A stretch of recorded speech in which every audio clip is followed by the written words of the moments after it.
আসসালামু আলাইকুম। ওয়ালাইকুম সালাম। কেমন আছেন? জি আলহামদুলিল্লাহ ভালো।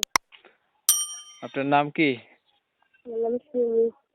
সুমি আপু, দেশের বাড়ি কোথায়? দেশের বাড়ি কুমিল্লা। কুমিল্লা। জি। কুমিল্লা কোথায় আছেন? কুমিল্লা বাজার লগে আছি, ঘর ভাড়া করে থাকি, গরিব মানুষ তো। ঘর ভাড়া কইরা থাকেন, গরিব মানুষ। বাসায় আছে কে কে আপনার? বাচ্চা আমি আছি আর আমার বাচ্চা আছে আর নানু আছে। আপনি বিবাহিত? যে বাচ্চা আছে একটা ছেলে বাবু। একটা বাচ্চাও আছে। আপনার হাজবেন্ড নাই? যে না, হাজবেন্ড নাই, হাজবেন্ড ধরো মারা গেছে তো আমার। আপনার হাজবেন্ড কোথায় গেছে?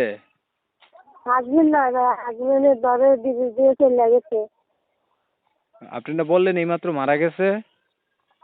হ্যাঁ, যে মারার মতন কি করবো, এই জন্য তো প্রতিবেদন করছি, যদি ভালো একটা ছেলে পাই বিয়ে সাথে করছি। আপনার বয়স কত বর্তমানে? আমার বয়স 19। সংসার চলে কেমনে আপনার?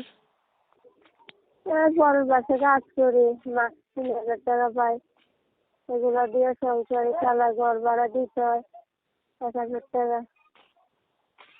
এখন প্রতিবেদনে এসে কি চাইতেছেন?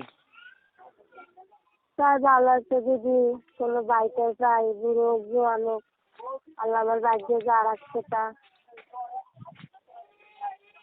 আগে আর কখনো প্রতিবেদন করছিলেন? না, প্রথম, আমি আর প্রতিবেদন করিনি। এখন মানুষ আপনার সাথে কথা বলবে কোন নাম্বারে? আমি যে নাম্বারে কথা বলতেছি এটাই? যে আর কিছু বলবেন আপনি? যে না, আপনার নাম যেন কি বলছিলেন? আমার নাম সালমা। সালমা। ঠিক আছে সালমা, আপনি ভালো থাকবেন। প্রিয় দর্শক শ্রোতা, আপনারা শুনছিলেন সালমা নামে একটি আপু আমার সাথে কথা বলছিল। কুমিল্লার এলাকাতে থাকে, ঘর ভাড়া কইরা। উনি বিবাহিত, বাবা মা নাই, ওনার হচ্ছে হাজবেন্ডও নাই। হাজবেন্ড হচ্ছে খোঁজ খবর রাখে না, তালাক দিয়ে দিচ্ছে, ছাড়াছাড়ি হয়ে গেছে, এর জন্য উনি বলছে মারা গেছে। যাই হোক, ওনার মনে অনেক কষ্ট আছে। কেউ যদি কষ্টগুলা নিবারণ করতে চান, ওনার দায়িত্ব নিতে চান, ওনার বিয়ে করতে চান আরেকবার কইরা, তাহলে ওনার সাথে যোগাযোগ করবেন। নাম্বার ভিডিওতে দিয়ে রাখছি। অনেক সময় নিয়ে পাশে ছিলেন, ধন্যবাদ সবাইকে। সবাই ভালো থাকবেন, সুস্থ থাকবেন, আল্লাহ হাফেজ।